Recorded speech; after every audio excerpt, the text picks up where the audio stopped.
If you're listening to this podcast, it means you're hungry. Hungry for change, hungry for growth, and ready to have a major breakthrough in your business.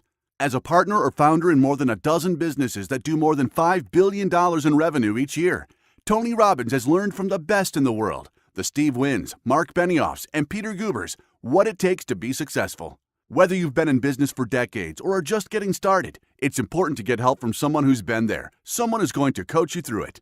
That's why Tony is offering a free one-on-one business strategy session from one of his top business strategists, a $600 value.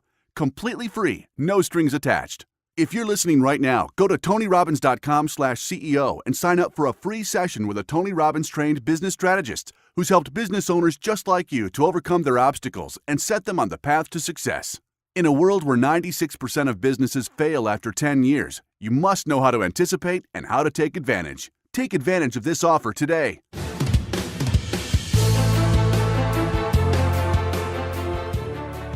Welcome to the Tony Robbins Podcast. I'm your host, Anna Jorg. In this special episode, we are giving you unique access into one of the most exclusive mastermind groups in the world, Joe Polish's Genius Network. Each year, marketing expert Joe Polish brings some of the most skilled, focused, and brilliant minds in the world, where they delve into a vast array of topics that are overlooked and underappreciated by even some of the most astute business people.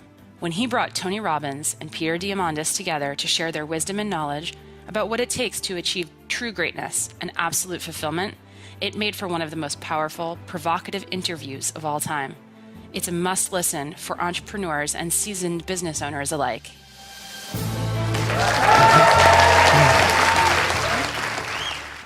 So let me focus in on three things. One is the X Prize, and Tony has been extraordinarily generous as a philanthropist, and a number of you in the room here who are members of our innovation board, thank you for those of you who are part of that, some of our trustees in the room here. And the story there, again, I think you guys all know this, is my 9-year-old dream in myself was wanting to go into space and giving up on NASA being the way I was going to get to go there. And saying there's got to be some way, somewhere, somebody can build a spaceship that I can go on too. And organized a $10 million prize, and as my dear friend Dan Sullivan says, I didn't have the $10 million at the time, but had every faith that I would. It just took me 6 years to find it. And that $10 million prize launched a private spaceflight industry that Richard Branson is now commercializing, and a number of other teams are doing. But on the heels of that, we said this idea of asking the world, what do you want to solve? What is a problem that should be solved, that you think, it's a sin that it's not solved yet? And realizing that there is so much brilliance around the world, that a kid today has more power than the President of the United States did 20 years ago in terms of the computational power or the knowledge they have, and that it used to be only the kings and queens that could solve things in the past, and now it's any of us can solve something. And what we do is we work with the top philanthropists and corporations, in some cases governments, and put up these large prizes, $1 million or a few $1 million actually. Christian Cottaccini, who runs HeroX, a spin-out, does the smaller prizes. We're doing these $10 million, $20, $30 million prizes and saying, I don't care where you went to school, whatever you've done before, you solve this and you win. I'll just mention one that we did together. It was Tony Robbins, the DeVos family, and Elon Musk that funded a global learning X Prize. 250 million kids around the world, nearly 700 million women around the world can't read, write, or do arithmetic. And we put up a prize that said if you can build an app that can take a child where there's nothing, no schools, no adults, nothing, and take that child from illiteracy to basic reading, writing, and numeracy in 18 months, you win. 600 teams entered that competition. We're down to 200 delivering software. They'll be in Tanzania in about 14 months. And with that, and actually John Raymond's also one of our sponsors in that, that winning software will be open source to the world so that every device becomes a teacher. So that's X Prize, really excited about that. And we're really focused on mapping the ocean floors. Thank you.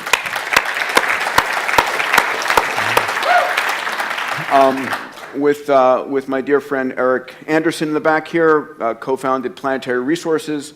And the concept here is that we think of things as scarce on Earth. And certain things are the beautiful lands that we have, and we shouldn't rape and pillage them.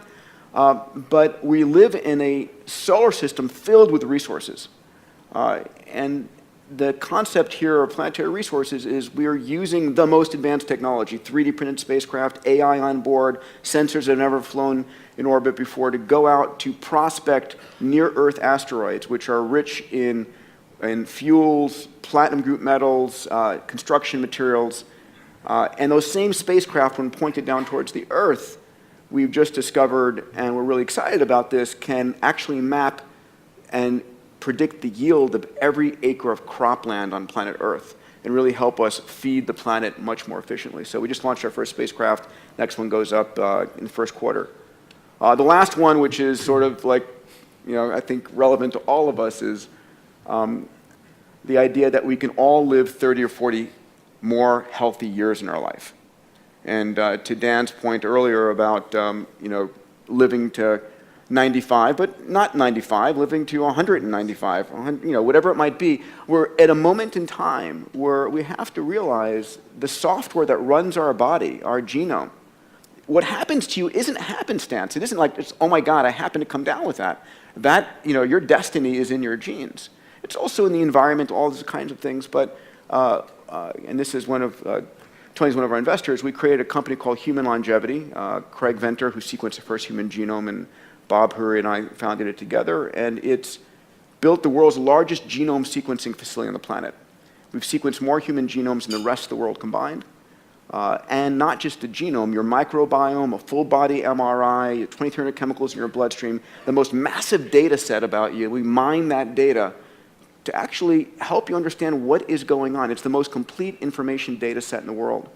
And we've also, just a few of you in the audience here I know are benefiting from this in our health nucleus. We're now actually sequencing cancers to help you know what drug specifically works for you in your cancer, not just for everybody who happens to have that generic cancer. So that's a big one. I think that's something that's going to impact all of us is, making 100 years old and you 60, right? You'll get younger. That's it. Awesome. What are the biggest trade-offs that both of you consider maybe negative in order to do what it is you do? Because you're both, incredibly driven, what I would consider insane schedules, but at the same time, you're making massive contributions to humanity. So what are the trade-offs that you would consider we work our asses off. We do a lot of stuff, but this is what we had to sacrifice in order to do it. If you think of it that way. I think if you think of it as a sacrifice, then you're going to build frustration or resentment. I really don't. If you think it's a sacrifice, you shouldn't do it. I think the challenge is that most people have this illusion about life-work balance. And I think that's if you're going to accomplish it, it's what people are laughing because right? What's true is life-work integration. So I was just in 7 countries, 21 days, but who's with me is my family, who's with me is my friends, and I've done well enough to have a plane and bedrooms and all that kind of cool stuff makes it, but when I didn't, we huffed it together, and in the beginning days it was coach and dragging ourselves around, but I thought it was great for my kids to have schooling, but I thought an education was more valuable, and traveling the earth was a part of that. But we're in the middle of this crazy schedule, but it's not work, it's a mission. When it's work, it's that. I always ask people, I said, how would you describe what you do? And people, I say, is it work, is it career, or is it mission? And most people, of course, say it's work, and that's exactly what it is. It's heavy. If it's your career, it gives you something more. If it's your mission, it doesn't wear you out. It brings energy to you. It's fulfilling. And if you can tie your mission in with the people that you love, it's pretty cool. There's some people in this room that are my friends. I see Dean here in the front row here, and it's like we're all on this mission, and we find time to connect and be with each other and have a blast with each other, but we're sharing about things that matter. I'm not a person to go to a party and go in the corner and chit chat. It's like, you want to talk about something deep? Let's rock. You don't? let me go home and be with my family. Or, let me go do something fun, some of that nature. If you can combine your mission with your family, combine your mission with some of your friends, then you're going to accomplish 1,000,000 times more. But if you think it's a sacrifice, don't do it, because then all you're doing is you're going to have resentment later on or frustration later on, and then you really aren't contributing because you're trading off. You're not giving. No. Great. I think I'm a 9-year-old kid. Those of you who know me know I'm a 9-year-old child in my body, pinching myself every day that I get to do. It is extraordinary. I would not want to be doing anything else. There's hard work, and it's like I'm pushing myself more than anybody else, but I love it. I cannot imagine doing anything else. And that's the challenge, right? The question is, a lot of people are doing something to get to something else. And that's just wrong. I agree. And it's a matter of don't do it because your parents told you, because you heard it on an infomercial, because whatever. Do what is your highest calling in life and love it. And so I don't work at all. I really don't work. Dan has told me to get rid of it, and so I get rid of it. Well, I mean, this room is filled with some very high achievers. And obviously what I wanted to derive from you guys is just some insights, some how-tos, some what it is you do to just give them, perspective and stuff. And I carefully chose some questions.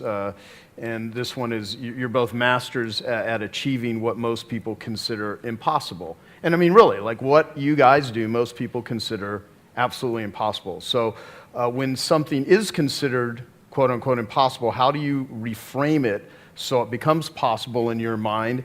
And how much of that is mindset? Well, I think impossible is not a fact, it's an opinion.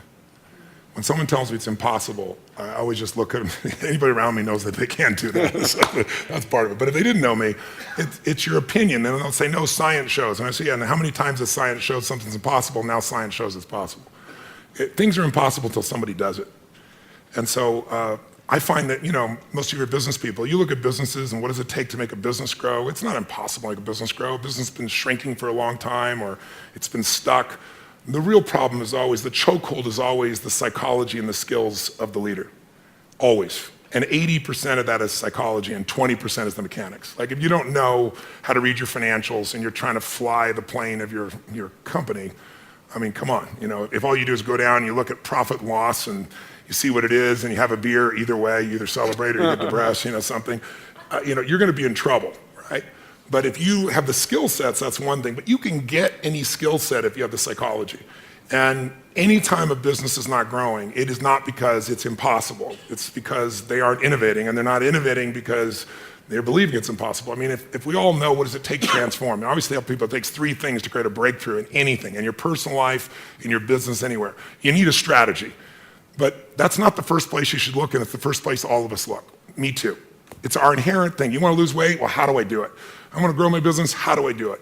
It's instinctive. We've been trained to think that way. But the problem is the how-to is usually not that complex. I mean, come on. 70% of America is 75% of America now is overweight. Is that because it's so complex how to be fit and strong? Right? Only the 1% know the answers. They hide it from you. You have to work your ass off to not hear what it takes, right? And so I remember I went to a TED Med Center and I watched about 12 doctors, one after another, get up and do these stories about how we could just get patients to take their medications and trying to figure out the whole thing. And I was just looking at them going, you're all talking about strategy and you've forgotten psychology. Because strategy is wonderful. I'm a strategist. I spent my whole life figuring out strategies. As we both know, a strategy could save you a decade, right? In business, strategy could save you, it could make the difference between success and failure. But most people have strategies available, or they could get them, or you could create them. But the problem is you got a story. And your story is why it isn't working. And the story is, I've tried what? Everything. If you tried everything, you'd be fit, right? If you tried everything, you'd be profitable. If you tried everything, you'd be there. But people say it, I'm big boned. That's what I used to say. I'm still big boned, but I'm 38 pounds lighter than I was 25 years ago, and I've never gained it back, right? When I was big boned, that was my story. All the good ones are gone. That's why I'm not in a relationship. Or they're gay and I'm not, or I'm gay and they are, or whatever the story is. There's always a story. And what I tell people is, if you can just divorce the story of your limitation and marry the truth of your unlimited capacity, then the whole game changes. But it's hard to do that because when you're in your story, you don't even realize it. So you need a third piece for a breakthrough, and that's really what my life's about, which is changing people's states. Because in a different state, we're different people. Can mean people be nice? Yes or no? Yes or no? Of course they are, when they're in a nice state. Can nice people be mean?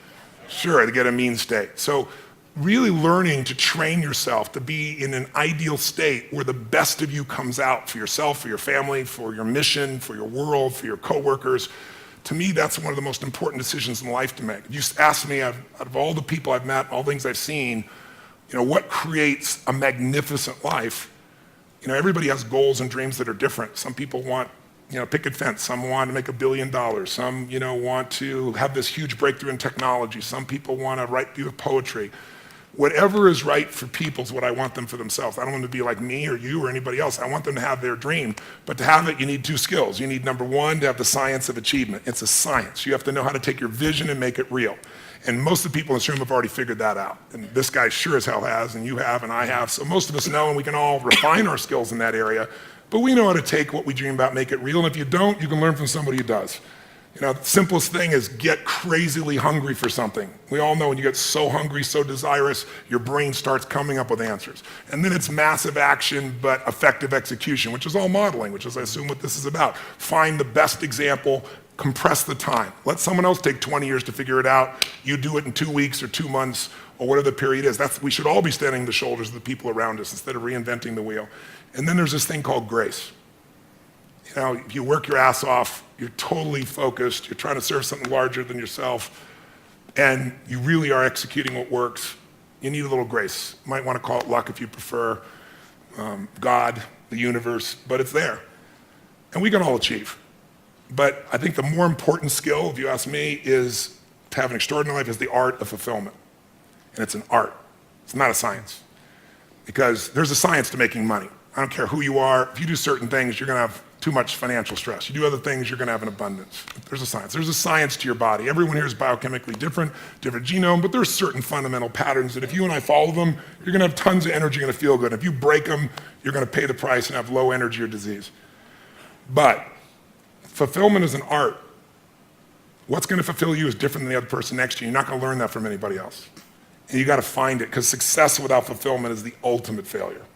And I get those phone calls all the time for the multi-billionaire entrepreneur or politician or business person or the person just won their Academy Award and they're depressed and they can't tell anybody because they got all their goals, but they're not fulfilled because they really don't have that sense of meaning in their life.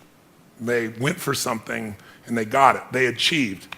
And if you doubt this, what I'm saying is relevant to you or us or anyone, just think about a month ago, we lost what I consider to be a national treasure, Robin Williams.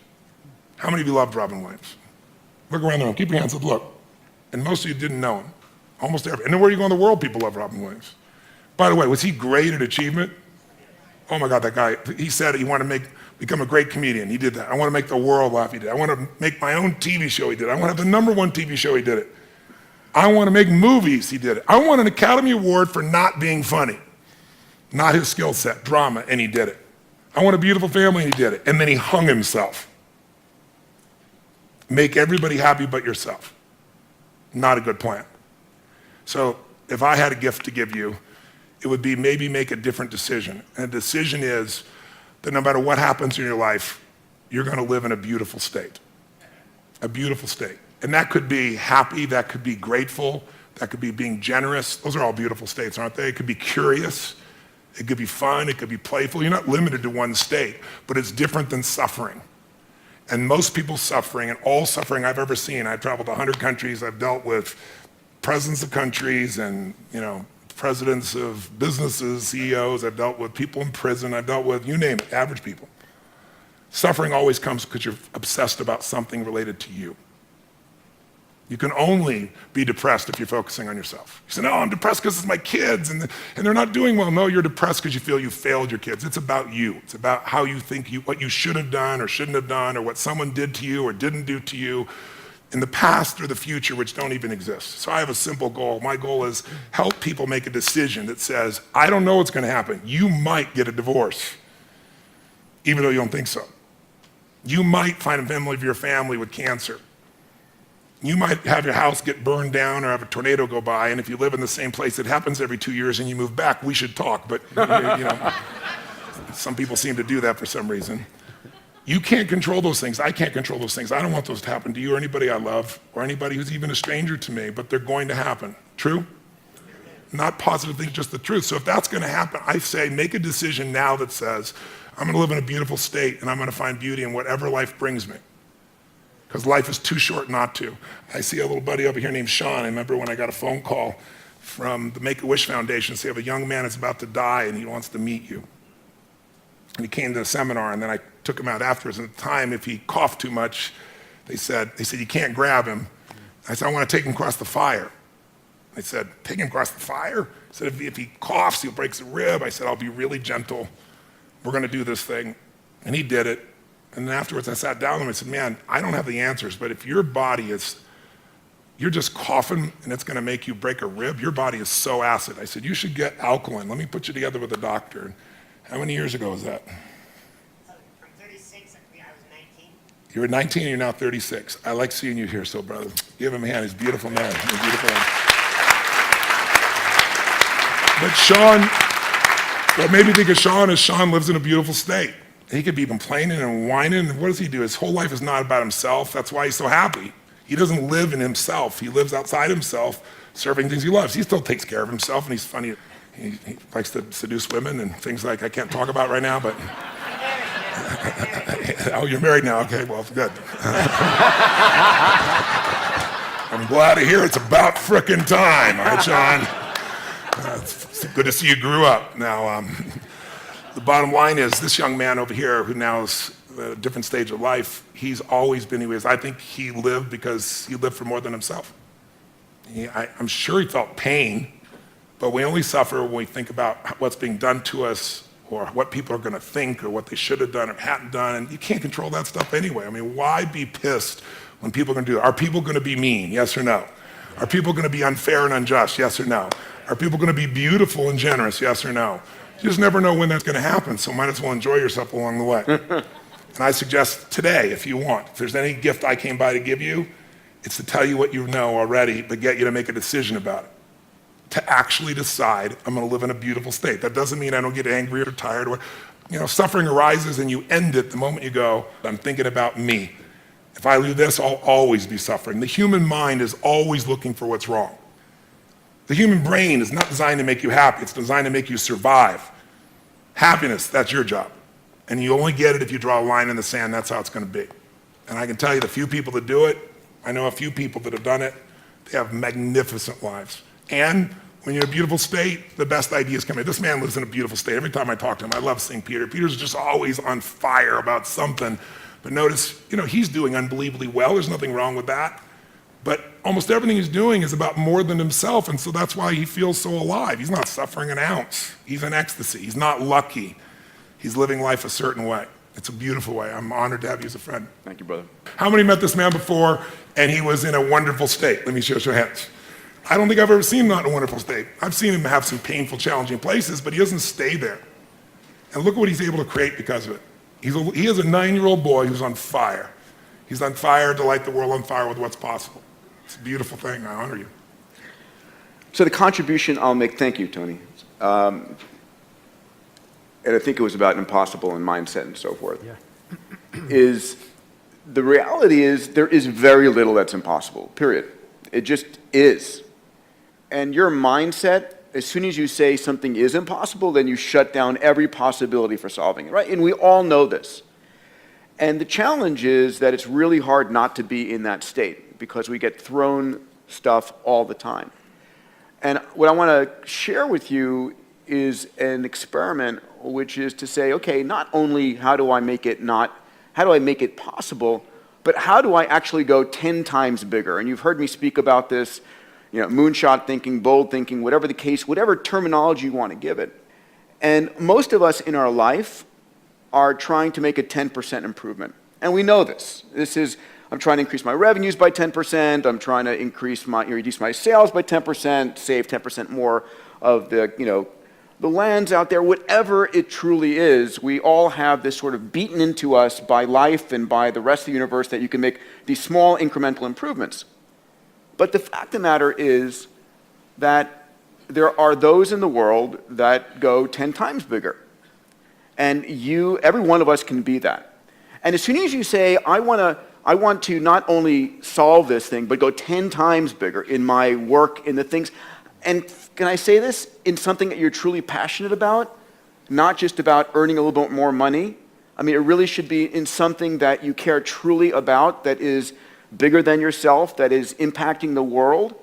As soon as you try and go 10 times bigger, 3 magical things happen. Number one, even if you have no idea how to solve it, no idea how to get there, you'll be amazed at what you come up with.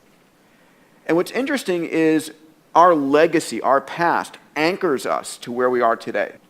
And you have to let go of that.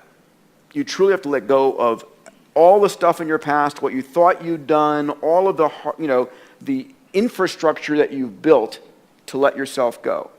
When Elon Musk built Tesla, the reason Tesla was such an amazingly better car is he didn't have 100 years of Detroit to hold on to. He started with a clean sheet of paper and imagine what could be. The second thing is when you try and go 10 times bigger versus 10% bigger, it's 100 times the value proposition. And it's never 100 times more expensive or 100 times harder. And so you get this increased capability. And then the third thing is when you try and go 10 times bigger, to solve a problem 10 times bigger, you've got to reinvent stuff. You have to actually go and figure out, okay, I have no idea how I'm going to solve that, but you're going to start to reinvent things. So when Eric and I were working on, asteroid mining, we had to reinvent. We had to have, so much computational power on board the spacecraft. We had to come up with brand new sensors and hyperspectral and midwave IR that didn't exist, had never been licensed, because these spacecraft were going to be operating at 200 million miles away, and that forced us to come up with new kinds of capabilities that were not currently possible. And you'll be amazed what those capabilities that you create in your business, in your life, enable you to do. And so there's this massive benefit, this payoff, this dividend that comes from expanding your mind and not being anchored to the past.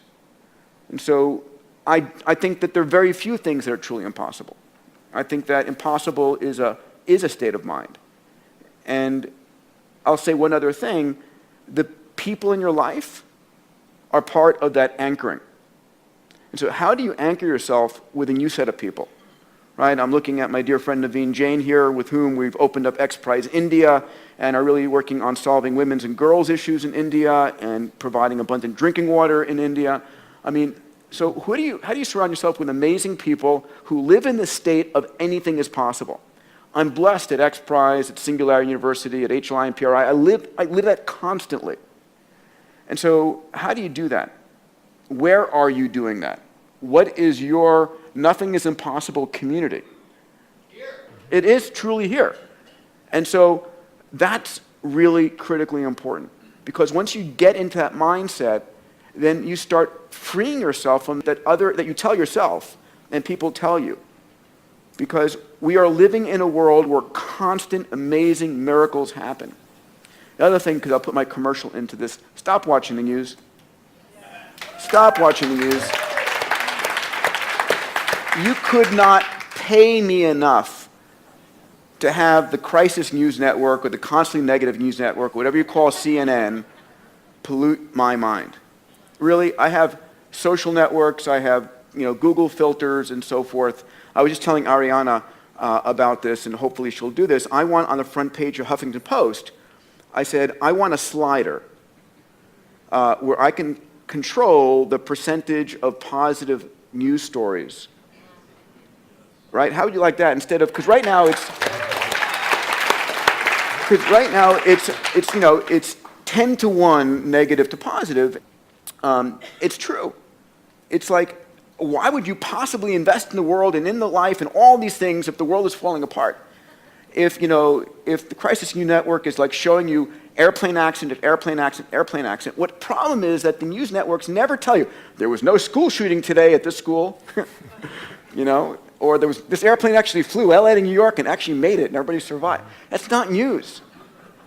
And so we get this disproportionate view, and so our minds are constantly, the mindset you have when you watch the negative news is awful.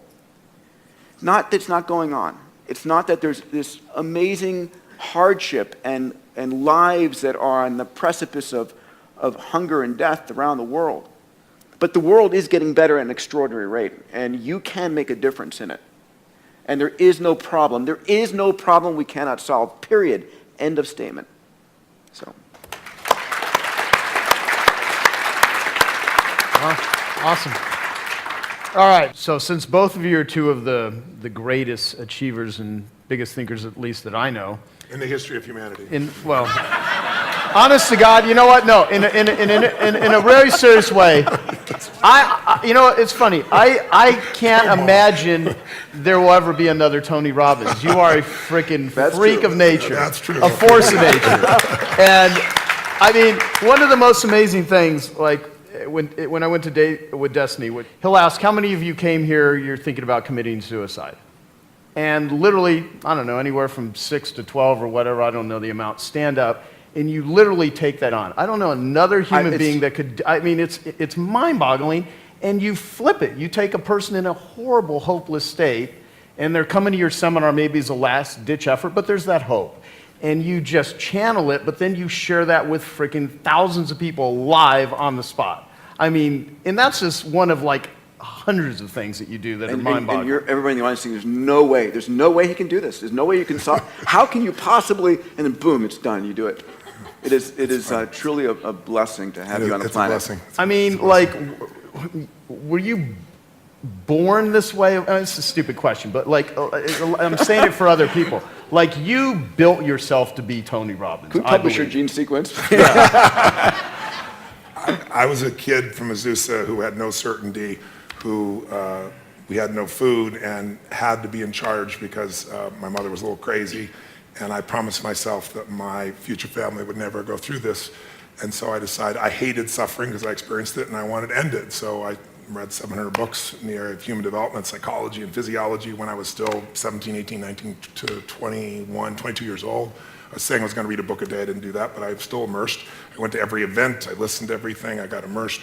But when it comes to people, you know, I've been doing this for, 38 years, and I've been with 50 million people, so, and 100 countries. So there's nothing I haven't seen at this point when somebody stands up. So it's beautiful. It happens different every time. It comes through me. And I really believe in grace. I really believe it's there. But I prepare at a level that most people never dream of. And I also know that there's, whatever human beings feel, we are not our feelings. We are not our patterns. Those are things we might identify with, but we're not that. And so when I see a pattern and it doesn't work, I don't think the person's broken. I don't think anybody's broken. I'm not here to fix people. But I am here to break up the patterns that don't work. And I've never lost to suicide, knock on wood, and thousands for 38 years, and we follow up 2 years later, 3 years later. They're making a documentary right now. So how do you both deal with or think about or even channel like extreme levels of stress, adversity, criticism, public opinion, or failure? Because both of you have had, things that just flat out didn't work, but you're public figures, and how do you handle it or deal with it or think about it? I really let go of criticism really fast. I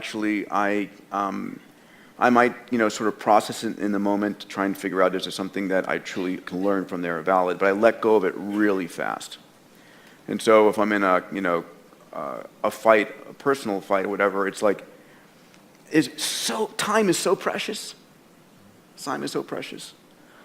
Failure, God, I've had a wonderful series of failures. And, I built a launch vehicle company that we won this huge contract and couldn't finance it and had to close it down. I've built a multitude of companies. Luckily, a third have been great, a third have been okay, and a third have been life lessons. But I have to believe that what I'm doing in my heart of hearts is the right thing to do. And if I'm doing the very best I can, and I believe it is something, because when I take $1 from somebody as a donation or as an investment, and those of you who are in the room here who have supported me or invested in me know that. It's like, it's me. It's like you got my cell phone number and I care and I am so committed to making, to delivering. I will do everything I possibly can. So I need to know that for myself. And I can sleep at night if something fails, but I know I gave it everything I possibly could. And there are also those times where, it's like nosedive. And I will stop everything else I'm doing, and I will go laser-like on that. 100%, 24 hours a day, 7 days a week, and I will do everything humanly possible. And it takes that a lot of times. It absolutely takes that a lot of times. So, that's for me. Awesome, thank you. I would say, I love to light people up. Since I was a little kid, I love to light people up. And so early on, I want to make everybody happy all the time. And then I come in this package, I was 5'1", and then next thing I know, I'm 6'7". I grew 10 inches in a year because I had a tumor in my brain. And I didn't even know it. And I grew, so I'm big, and I'm, quiet and unassuming. I have a hard time expressing my true feelings, so it makes it difficult for people to understand what I'm really like. No, I'm fairly loud and intense, and what happened for me in the beginning is I was trying to make everybody happy all the time, and then I just began to realize not everybody wants to be happy. And gradually I began to realize opinions are a dime a dozen, but impact is all that matters to me. So when you've had the impact, and you don't need anybody else to tell you. And you don't need somebody else to acknowledge you, put stars on your chart. When you do what's right, you know it. And no one can take that from you. They can take away anything you have, but they can't take away who you become. And you become something unique when you find a way to grow and you find a way to give. And when you do that consistently, it creates an extraordinary life. So I'd lie to say that I don't want people to hate me or dislike me, but it wouldn't be accurate to say I don't care, but I don't care enough to change what I'm doing. If what I'm doing is valuable. And I think that as far as failure is concerned, oh my God, there's so many failures, but I just don't hold it that way. And it's not a technique or being positive, it's just being intelligent. Failure is education if you use it. If you learn something, it's not a failure. If you don't learn anything, then it's failure.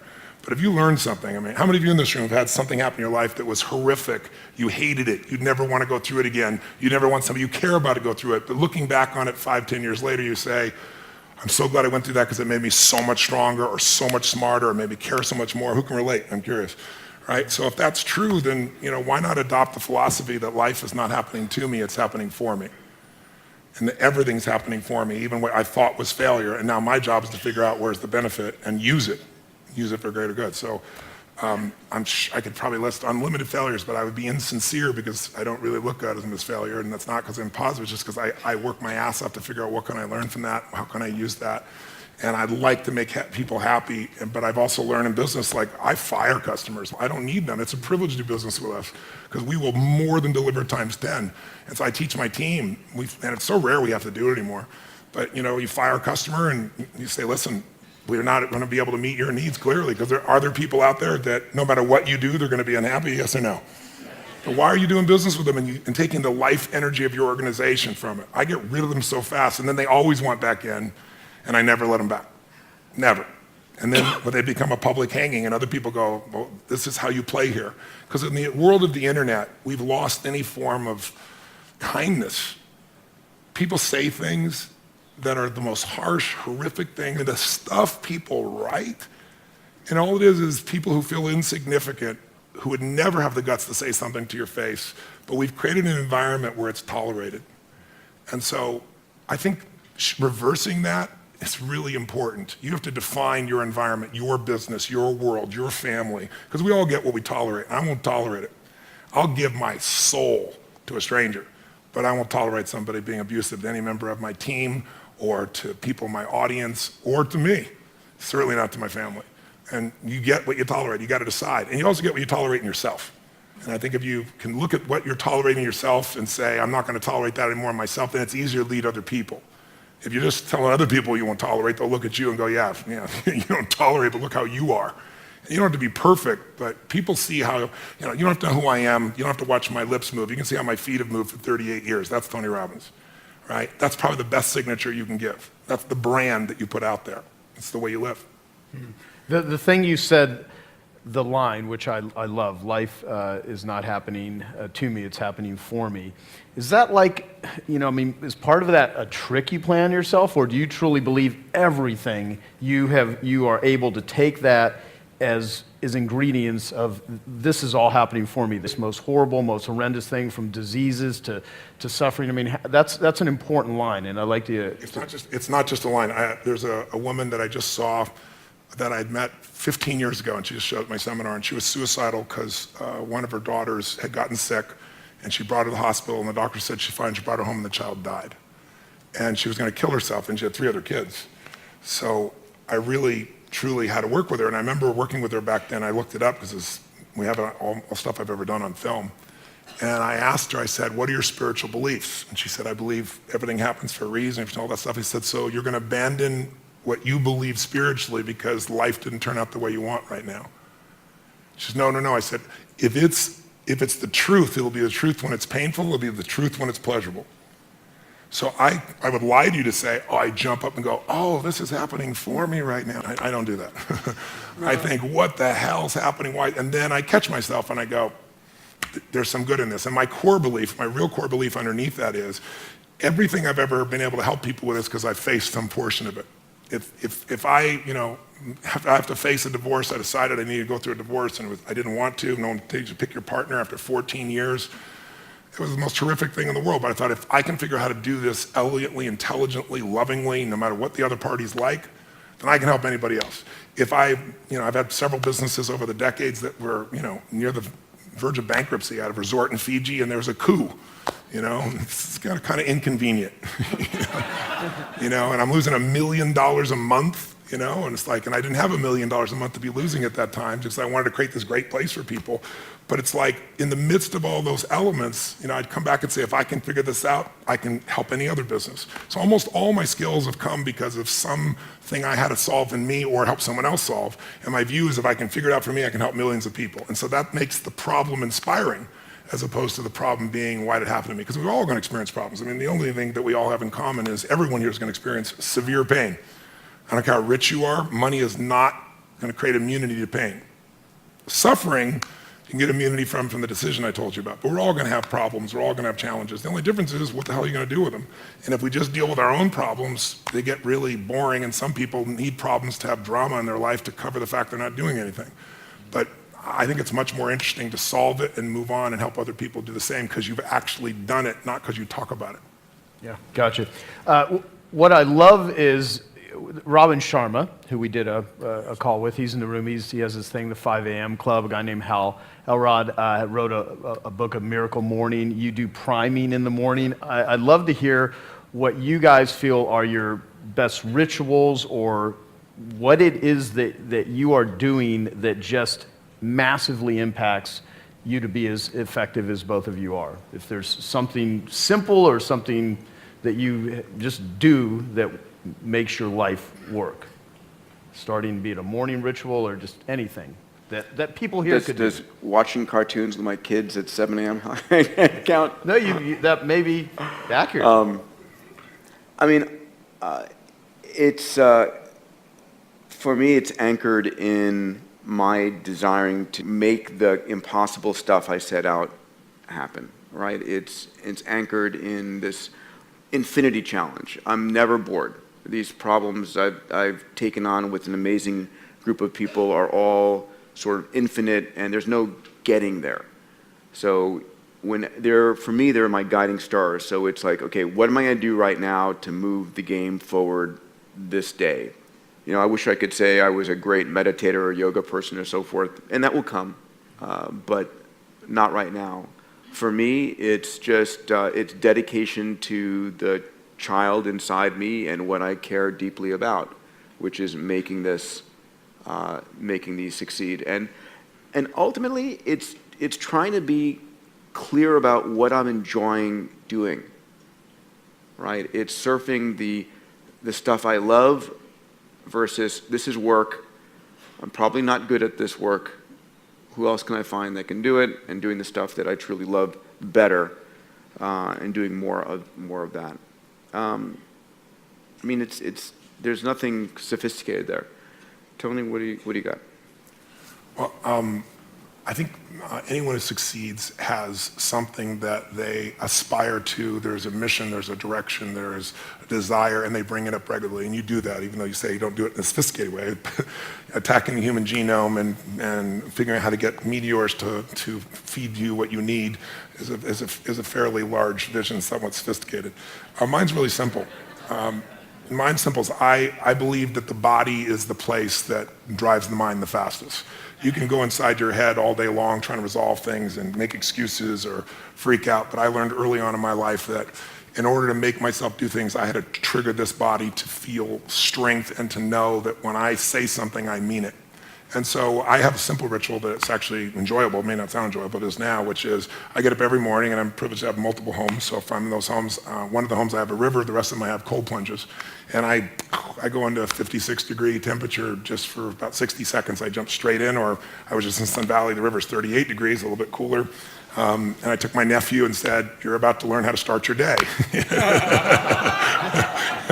And I bring all my friends when they come. They all have to do this. But every cell, every nerve in your body explodes, and it's phenomenal for your lymph system, phenomenal for your health, but it also is just a simple discipline that says, I say it, it happens. I'm going to say I'm going to do this, I do it. And I've done it so much, it's there, and it's invigorating. And then I do, as you said, something I call priming. I don't, you wake up and you're, 22 hours off your normal time zone, and you've got to get up and take care of 10,000 people for 3 days and nights for 14 to 15 hours. You don't always wake up feeling, wow, is this the coolest thing in the world? Some wake up and go, what universe is my body in, And so I do my physical ritual, but then I also do this priming. And priming for me is just, I don't hope that I'm going to show up at my best. I create a state for it. Most of you know probably the principle of priming. They've proven it in so many scientific studies. We all think we make our decisions consciously, when much of our decision making that we think is conscious is being made by contextual environmental manipulation that we're not even thinking about. On one study, they took some people and they hired actors that would go to 100 people, and they'd walk up to you, and they were trained to do the exact same look, same expression, and they'd say, "Would you hold this?" They hand you a coffee cup, and they reach in their pocket and grab their phone, put them back, say, "Thank you very much." They just kind of assume the action, and they would do it the same way, same facial expression. 100 people one way, 100 people out there. And what was the only difference? Cold iced coffee versus hot coffee. An hour later, they come back with some people, different people, who've got little caps on. They're saying, "Listen, we'll give you $10 if you'll give us 2 minutes. If you read this 3-paragraph story and give us 2 question answers." And they read this little story, everyone reads the same story, and at the end they ask them, how would you describe the main character? What are they like as a person? 80% of the people that got warm coffee said they're warm, they're generous, they're loving, but warm is always one of the language patterns. 80% like clockwork, people got the iced coffee, same story, say that they're very cold, that they use language like being obsessed or being about themselves, selfish, things of this nature. I give you dozens of examples. So what I do each morning is I do a breathing pattern. It's an explosive breathing pattern that I learned in India, breathing your breath in and exploding it out, from the gut, out the nose. And I do that 3 sets of 10, pause, 3 sets of 10, pause, 3 sets of 10. So it alters my state. And then I just do 3 things for 10 minutes because I have this deal with myself. If you don't have 10 minutes for yourself, you don't have a life. Who's with me on this? So I said, you know what? I don't need to have 20-minute, 30-minute, 40-minute meditations. I want 10 minutes, and I don't know if I need to meditate. I don't know if I'm going to meditate. To not think, I don't know too many people can do that. And I don't even know that I want to not frickin' think, So I thought what I want to do is I want to focus on the emotions that will cause me to be the better me.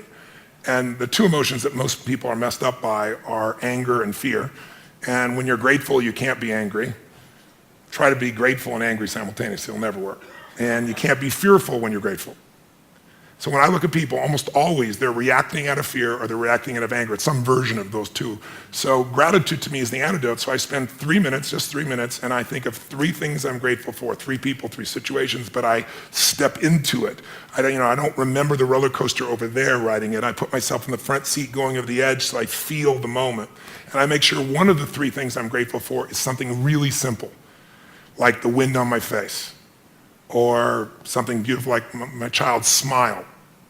And the reason I do that is because I remember, interviewing some of the astronauts, Buzz Aldrin and these guys, and most of you probably know, you can imagine, to be an astronaut, this man knows, to aspire to do that, and then to go through the thousands of people and be picked, and then to actually go to the moon and stand on the moon and look back and see that picture we've all seen, that blue-green Earth.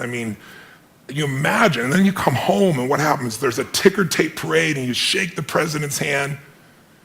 And now what the hell do you do? You're 32. What the hell do you do for the rest of your life? And you know what? If you know the story of many of these astronauts, most of them had some major emotional challenges, right? Some abused alcohol, some drugs. And they had a real rough time because they forgot to find adventure in a smile. They thought the only way to do is go to the moon. So I trained myself to make sure not just the big, beautiful things that are part of my life, but the little things. And so I feel that for 3 minutes. Then I do 3 minutes of a blessing, corny as it may sound. I imagine life, God, energy coming into my body, healing every muscle, every nerve in my body, strengthening everything that needs to be strengthened, strengthening the best of me, my passion, my love, my generosity, my creativity, my humor, my love. And then I see any problem that needs to be solved just being solved, because otherwise I tend to think I got to do it all. And then once I feel that fully, and that energy comes through me and back through me multiple times, then I do a circle of my intimate family, my kids, my wife, my friends. This little character over here is one of my list. And I just circle out all the way out to my clients. And I send that same energy to them. And I imagine, as corny as it sounds, they're being healed. They're getting what they need energy-wise. They're having the life that they deserve and seeing it multiplied. So I do that for 3 minutes. And the last 3 minutes are my 3 to thrive. I think of 3 specific outcomes that matter to me, and I don't think about achieving them. I see, feel, and experience them as done, and I see the impact that it has. I see people's lives touched. I see the joy. I feel it as done, and I feel grateful. And it's 10 minutes, but honestly, it usually goes 15 or 20 because I'm having a damn good time.